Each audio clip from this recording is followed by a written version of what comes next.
This is Joe Gill, aka Papa Bruin, and welcome to the inaugural first episode of Big Bad Bruins Bantah. For all you people outside of New England, that is Bostonian and New Englander for banter. I don't say my R's, or I refuse to say my R's.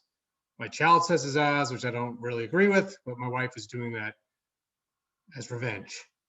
Just kidding. But anyway, you may also know me as Papa Bruin from Big Bad Bruins Nation on Facebook. Just want to set up again a little background to the people who may not know who I am and know about Big Bad Bruins Nation on Facebook. My name is Joe Gill. I'm out of Groton, Massachusetts. Big Bruins fan since the days of Pete Peters, when I drew Pete Peters as a brick wall in the early 80s when I was 8, 9, 10 years old. Huge fan to the point where, the Bruins used to practice at Restouche Arena in Wilmington, Mass, where I grew up. And I used to hang out there with my friends to get autographs from the likes of Andy Moog, Cam Neely, Ray Bork, Adam Oates, and then met some jerks like Kavatolnoff was a jerk, and McEachran, but I digress. I used to have that, I still do actually, that nylon starter jacket, varsity-looking jacket with the Bruins logo. Such a diehard fan in college. I had girls ask me to go out, but I would stay in to watch the Bees because I'm insane. But anyway, I'm still insane. But anyway, I digress. So anyway, I think back in 2010-ish, a friend of mine had the Big Bad Bruins Nation, Big Bad Bruins domain. And you may know that I had a blog, Boston Sports Then and Now. I also put together the networking event for bloggers and such, Boston Sports Blogapalooza. So I figured it'd make complete sense that I would probably, hire some writers, produce content, and make Big Bad Bruins Nation with my friend Mike into something incredible. But unfortunately, he didn't want to go in that direction, and I just already set up the Facebook page and the Twitter handle and all this stuff. So I said, screw it, I'm going to continue and blaze the path. And now, what? God, I don't know. I gotta bring it up. I gotta type it up and see how many fans we're at now. It's not all about the fan count, as we know. Being in social media myself, it's not about the fan count. It's about the community and the value you provide. And honestly, these people are like family to me. It's been so long since we've talked and conversed, and again, these people are like family. And I've been offered multiple times to sell it, and I sell the Facebook page, and I couldn't do it. It's just because, again, it's just part of who I am. I love doing the post-game rants on Facebook Live and stuff like that. But, we're up to like 48,000 followers, all organic. I started building this page out in, I think, 2010.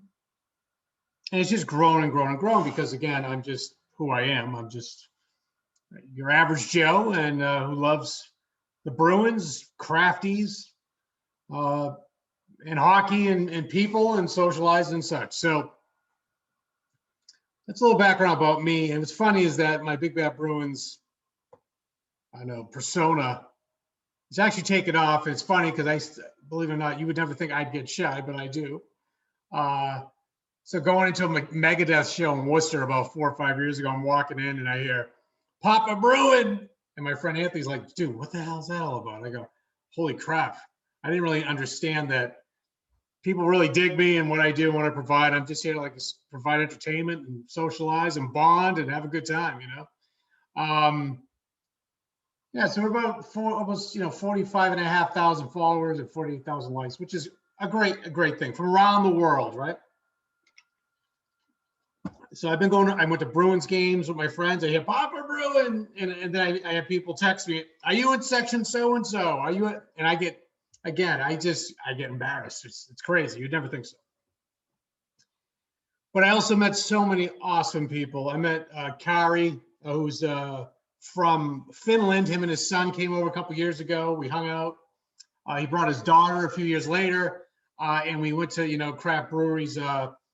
We went to Night Shift in Everett. We went to the one that down in Chelsea that closed now, Mystic, that closed. Great place. Bone Up. I believe it's Bone Up in Everett as well. Went down to Framingham, Jack's Abbey, Exhibit A. So again, I'm all about crafties and hockey and good friends and good talk. So that's kind of the backstory of Big Bad Bruins Nation. And if you haven't followed us, please do so at Big Bad Bruins Nation on Facebook and also on the Twitter machine, Big Bad Bruins 88. Got a good, nice little following there as well. A lot of awesome people. I just love sharing the memes and going bananas during games, and that's who I am. But that's the story of Big Bad Bruins Nation and how it came to be. So thank you for joining on the Big Bad Bruins Bantah. I hope this people like it and we can continue it. Maybe have guests on and things like that. I don't usually do podcasts by myself, so it's kind of weird. But anyway, I want to talk about 2020. What a clusterfuck this is. So this is explicit on Anchor, so I can swear a little bit. What a clusterfuck. My 2020, I was out of work at the beginning of 2020. I ended up going to the hospital for like 3 days, having a hemorrhage, just nightmare, big time nightmare. Then, my wife and son and I went to Disney World. My wife got a bonus, went to Disney World. I was freelance at the time, not making a lot of money, but we went there, had a great time, end of February, early March. So look at your timelines. The Rona was all around us and we didn't even know it. And I'm convinced I was sick before anyway. But I remember, getting down there, listening to the Bruins game on the radio, going to Galaxy's Edge with my son and my wife, having just a fantastic trip. Fantastic trip. Landed, ended up getting a great job at a software company that makes software for music and artists, and people make movies like shows like The Mandalorian. So things were going. Then the pandemic broke out, and I got home and I had a burst of pipe, and holy shit, right? It was crazy. And then the Bruins season got canned. I remember the game against Philly. They had a great win against Philly. I think I was watching at a bar up in New Hampshire with my friend, and then the world just stopped. And before you know it, hockey season got paused until July, August, and they were in bubbles in Toronto. And the Bruins were a juggernaut. They were, 44 wins. They won the President's Trophy, I think a Jennings Trophy, soapbox derby trophy for the Boy Scouts, if you remember that stuff. We won, they won everything. They were, the first line was clicking. Halak and Rask were just insane, both of them. Even though people hate Rask, but we'll get into that in a moment. So they get into the bubble.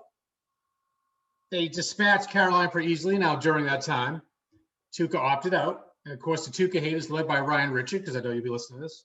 And again, Ryan Richard is the Joker to my Batman. As Joker said in The Dark Knight, he needed Batman and Batman needed him. So it's kind of the same thing. I kind of need him to be the antagonist about Tuukka and the Tuukka haters, and crap it over Tuukka, and going back, he's not a big player. He crapped out on his team, and I said the same thing. I go, if he crapped out on his team and there's no good reason, I'm going to think differently of him as well. But there was a good reason. He did come out and say his daughter was sick. He got a call. He had to get anybody that loves their family, the people that don't love their families, but anyone that loves their family would have gone there in a heartbeat. That's my heavy Boston accent, and it's not fake. This ain't this is Matt Damon level and Ben Affleck level, Good Will Hunting, real accent. Anyway, so they dispatched Carolina, no problem. I mean, Carolina was kind of a joke, so destroy them.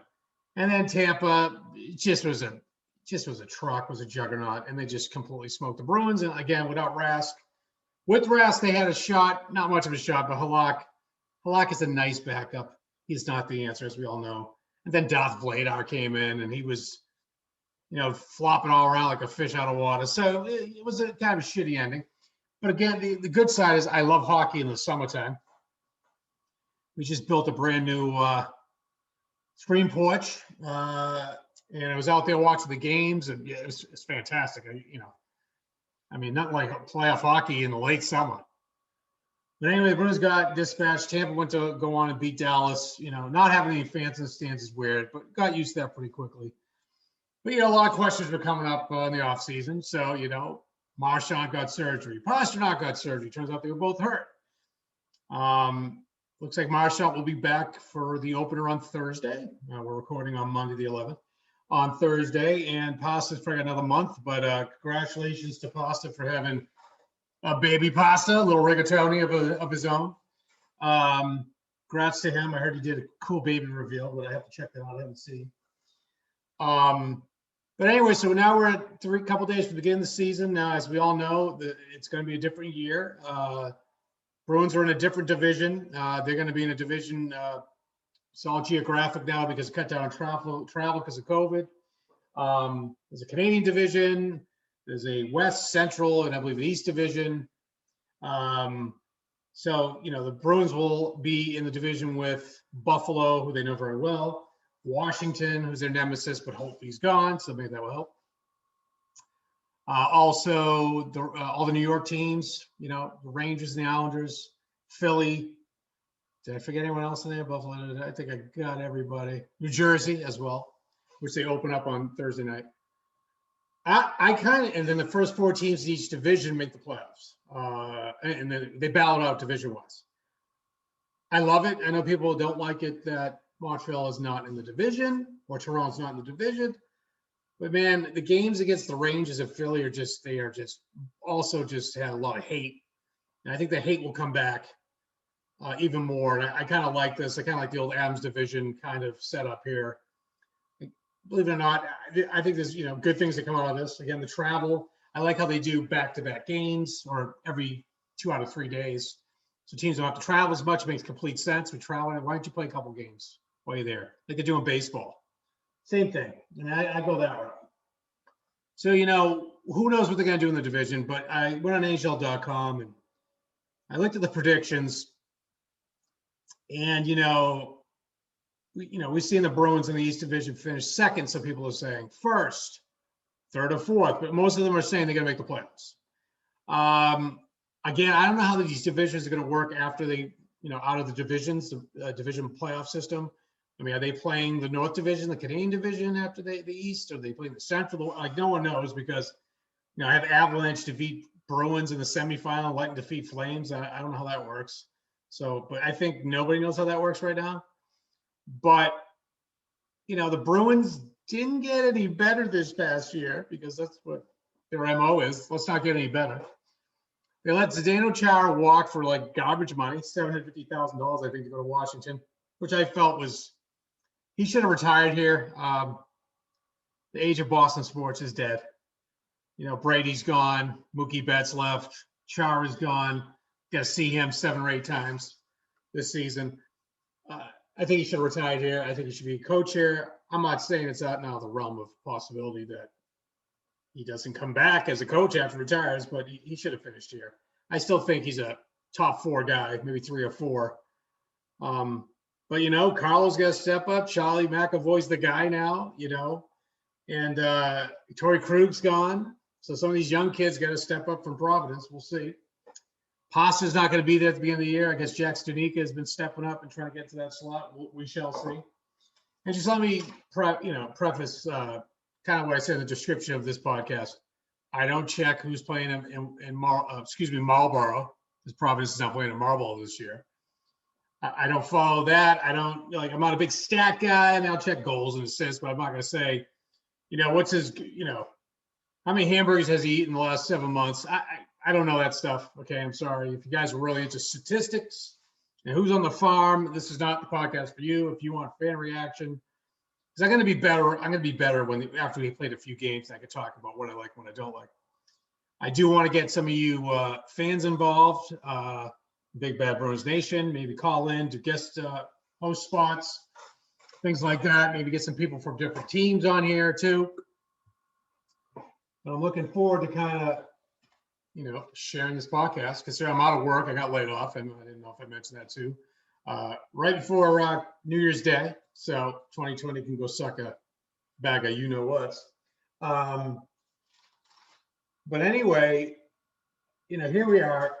A couple days, hockey's back, and we got to cling on to anything that's positive. I mean, I know vaccines are rolling out, new president's coming in. If you voted for or not, it's going to be a different day. Hopefully, hockey, for me anyway, that 6 to 8 weeks we had back in July and August.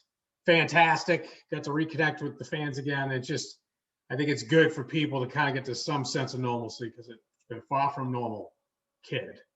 But anyway, there's also some other things I want to talk about. You know, you might have seen on our Big Bad Bruins Nation site that we sell gear. I want to thank everybody who bought some gear before, the sweatshirts, the t-shirts, and the Patrice Bergeron, the now captain of the Boston Bruins, Patrice Bergeron Senor Perfecto shirts. If you want to check them out, you can check the Shop Us button on the Facebook page. But again, I know a lot of you have already bought them. We'll probably do giveaways on here as well of the gear. There's one shirt we have, is, if you may recall, if you follow Big Bad Bruins Nation and myself, it's the What You Drinking segment of the party. I like to do this during games. It's kind of fun. I get to learn about new crafties that I don't know about, new craft beer. I do think I need to start a craft beer exchange with my friends from abroad. But I just want to kind of do a shout out to a couple of places where I buy crafties as well. Shout out to the beer store up in Amherst, New Hampshire, right? Not too far from Nashua. I think it's on the line, actually. Phenomenal selection of beers. I don't know, of course, during the pandemic, a lot of these breweries have to expand the distribution to stay alive right now.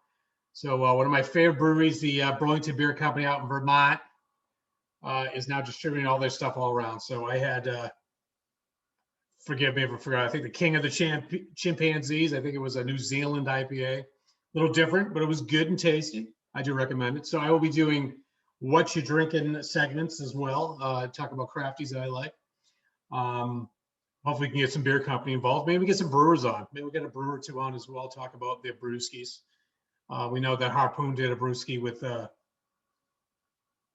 Chris Wagner last year that I had some, which was very nice. They sent some to me as well. But so this is it. This is the introduction to the Big Bad Bruins Nation, excuse me, Big Bad Bruins Bantah. There's going to be a lot of mess ups and screw ups and fuck ups in this thing, but I don't edit shit because I keep it real. But anyway, we will talk. I'm going to try to do once or twice a week, considering I have not much to do but homeschool my kid, which I'm like the gym teacher that gets stuck to being substitute, and he's not good, and he can't figure out this new math with value discs and all this. I don't know if any of you people are homeschooling out there, you know what I'm talking about. They make, I think the teachers make up this new shit, this new math, just to confuse the parents. I don't know, maybe I'm wrong. But anyway, I'm excited for this journey. I'm excited for the season. Again, I think the Bruins are going to be top 5 team in the league. What they're going to do all depends on the D, and if they can get some scoring throughout the lineup rather than the first line, especially with Pasta. So they got New Jersey back to back, or every 2 out of the next 3 days. They got the Isles, and they come home with no fan base, which kind of sucks, against the Flyers on the 21st and 23rd. Which again, I do like this back-to-back stuff. They got the Penguins right after that, so they're gonna be on a homestand for a bit. But we'll be in touch. Again, check out Big Bad Bruins Nation on Facebook, Big Bad Bruins 88 on Twitter. And we will be talking soon, and tell your friends about it. It's going to be a fun ride. All right. Take care, kid.